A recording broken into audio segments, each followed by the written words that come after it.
Vent fans. How much should I charge for this? I'm a new contractor. I'm trying to get into the business.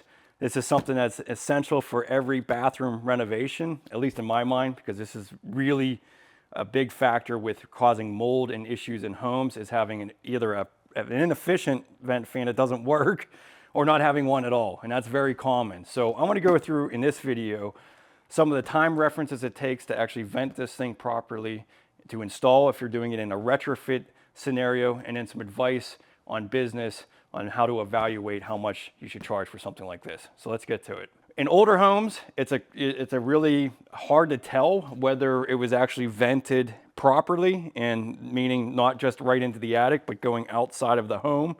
Newer homes, anything 80s and up, they had regulations on that and they had to make sure that they went out. But that's not always the case. Make sure you get up into that attic or take down the exhaust fan, or I mean, you basically have to get into the attic to be able to tell how this thing is vented. But I've seen so many of them where they're not vented properly. They're just going up into the attic. And if you're the bathroom installer installing this, it's going to be your liability when you get all that mold up there if you just kind of hook it up to the existing trunk line that's just kind of venting into the attic. So you really have to make sure that you vent this out. And there's really 3 different ways to go about doing that. So number 1 is, which in my mind is the best route, is to go straight through the roof, because that's like the shortest area to get out of a roof, at least on a second story. It also is, a roof is waterproof. So, it really ensures that when you're installing that there isn't going to be any leakage. So I think a roof vent is the number 1 best way to go, but you have to be careful. Older homes with old shingles can be very problematic, and it's a liability to you installing that roof vent going through the roof. So adding a puncture through a roof can definitely, you want to make sure that you charge just for the liability aspect of that. Number 2 is to go through a gable end. So, and that is usually a really popular way to go if you have a home that has a gable end. There's a lot of homes that just have hip roofs where there isn't any of that. So you have to pay attention to what kind of home you have. The only thing about that I would say is that you want to be under 8 feet, at least if you're going to be using a corrugated line. Anything longer than that, that friction in the corrugated line is going to be problematic. So you want to use like a solid vent that would go all the way out to the exterior if you're going past 8 feet. Most of the time, bathrooms are on the exterior of the home, so a lot of times you're within 8 feet, but it really depends on the home that you're looking at. And then number 3 is a soffit vent. This is kind of like a quick fix. I always kind of tell my clients, like, I don't really necessarily think of a soffit vent is the best way to go, but it's better than venting into the attic. And that'll be something that I normally recommend if you have an overhang right above your bathroom where you can just kind of reach over. Doesn't really take much time to be able to cut into those and use it. The only problem with the soffit vent is that you're asking for you're basically venting downwards, and so that humid air likes to come back into the actual vent. So unlike a gable end that's kind of directly going outside the house, a soffit vent with the winds coming up can actually blow the air back into the other parts of the soffit and cause moisture issues. I don't really see that too often, but in the right conditions, venting humid air out and then having it being sucked back in through another part of the vent system on your roof vent is not exactly ideal. But it is a quick fix. It's better than just having it going up into your attic. So we're going to install one of my favorite fans. This is really one of the simplified ones. I love installing these for retrofit. So if you have an existing ceiling that you're not taking out, these things are really, really easy to install. I'll show you a couple of features of why that makes it so easy. And that's another thing. If you're just going into someone's home and they just need a new vent fan, that is something that you really have to allot enough time for. I've been burned many times on my own time, making sure that things are vented properly, because I didn't do the due diligence when I looked at the job to make sure how difficult it was going to be able to get the exhaust out of the home. And I spent hours and hours. So I've never really actually lost like money on installing it, but I've lost a lot of hours doing it. And especially if you have like something like an exterior concrete block wall, that can take some time to actually drill through and get out of the exterior home. So these are all scenarios that you have to allot enough time. Now on a normal bathroom remodel, when I go out to look at the job, if I'm gutting everything down, I might charge enough to do 3 hours worth of time to put one of these in if you have to get a vent out of the house. Otherwise, this is going to literally take me 15 minutes to install. So, you know, I might charge $100 to install it if I know that everything's going to be easily connected to it. But one detail I want you to pay attention to, especially if you're doing a remodel for somebody, is pay attention to the depth that you have in the existing ceiling. So this is a low profile box. I mean, it doesn't look low profile, but it is under 6 inches. It's what, 5.5 inches. So you would have to have at least a 2x6 ceiling. Most of the time you're going to have 2x8s or 2x10s, especially if you're on the first story. You know, your second story is going to have 2x10s or 2x12s.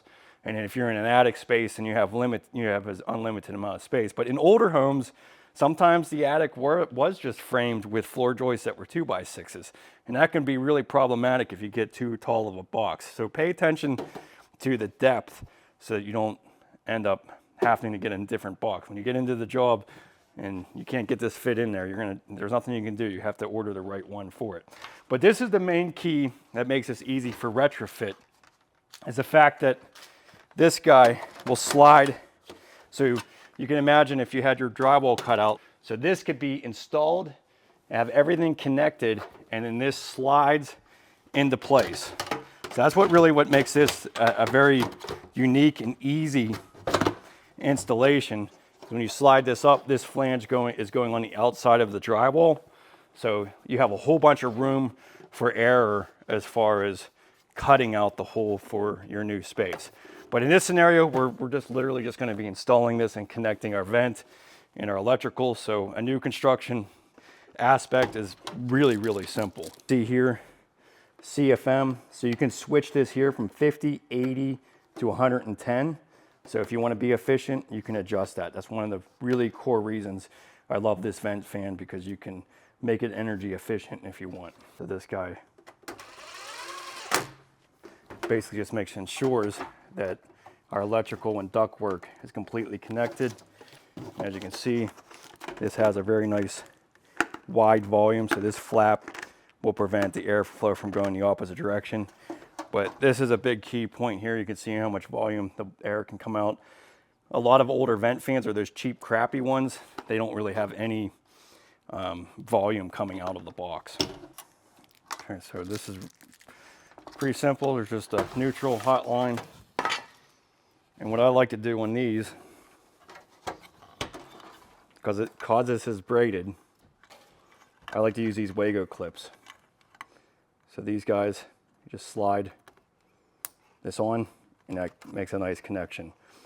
And that's what's great about using these for braided lines, is that when you put these on a wire nut, sometimes they can kind of thread off of the hard line. So Wago clips make it really easy. You just want to make sure that you can see the back of the lines here that connect into the vent fan.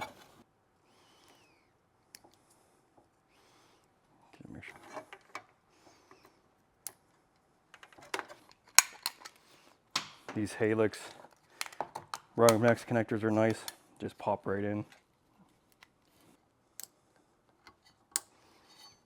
Okay, and the biggest thing here is just making sure that you can actually see the copper coming into your Wago clip.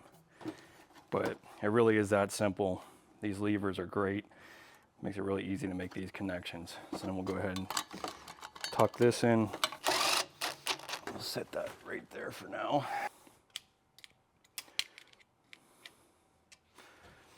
We got basically, what, 60 inches? Yep. So the center is going to be 30 inches. And we're just going to run that right in the center, looking at from the shower. Our shower is going to be 30 inches. So we're going to be right outside the shower. We'll probably bring it over on this side of the area here. Keep these little tabs right to the bottom of the framing. That'll make sure it sits right in the right location.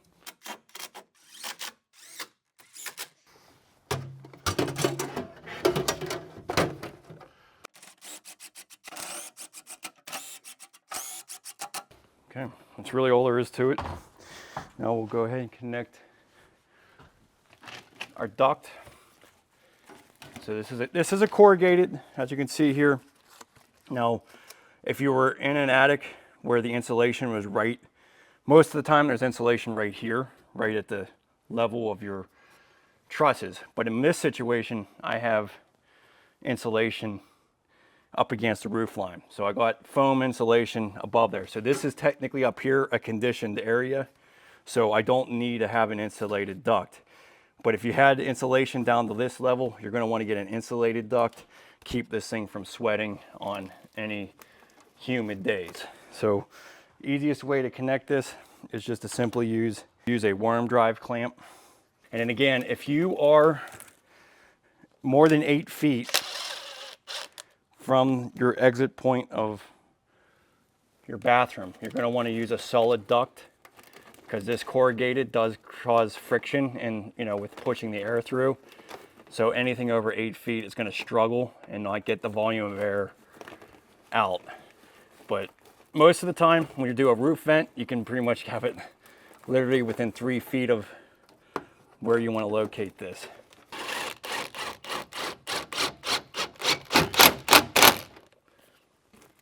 Okay, so that duct is on there. So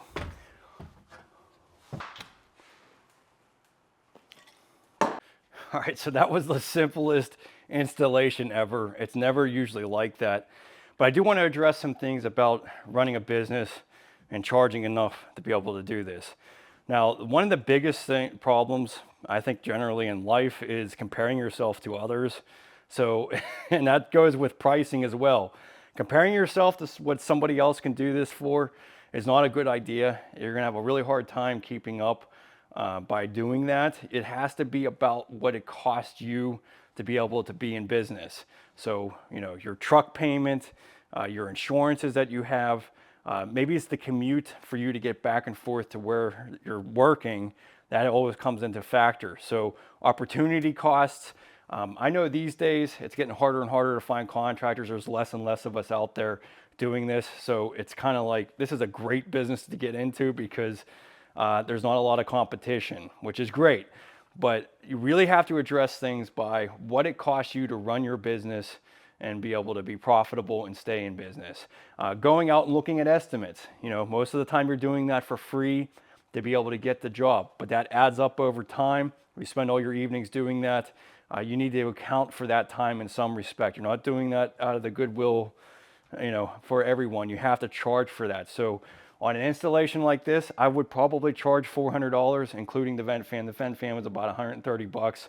So I'm making a good 280 bucks for that 15 minutes worth of work. Now, granted, that's not the way it normally goes. That's just for the installation aspect of it.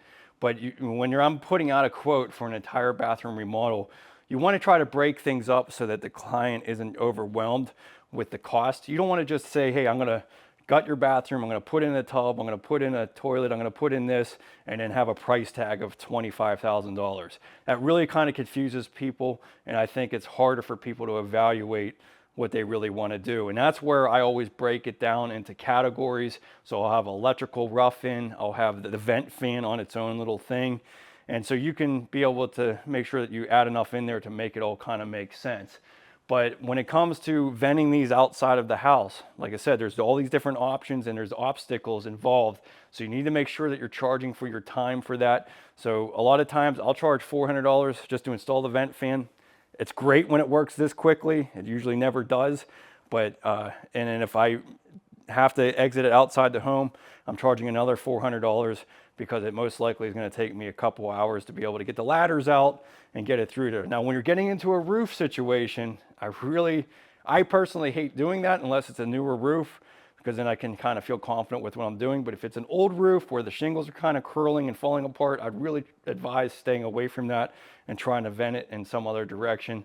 But roofing is something that you definitely need to be charging for. I would in my area, if I had just a guy come out to put in a roof vent, it's probably going to be $800 to $1,000 just to have it set. And then I'm installing the vent fan on top of that. So that one you have to be careful on because it's certainly a liability.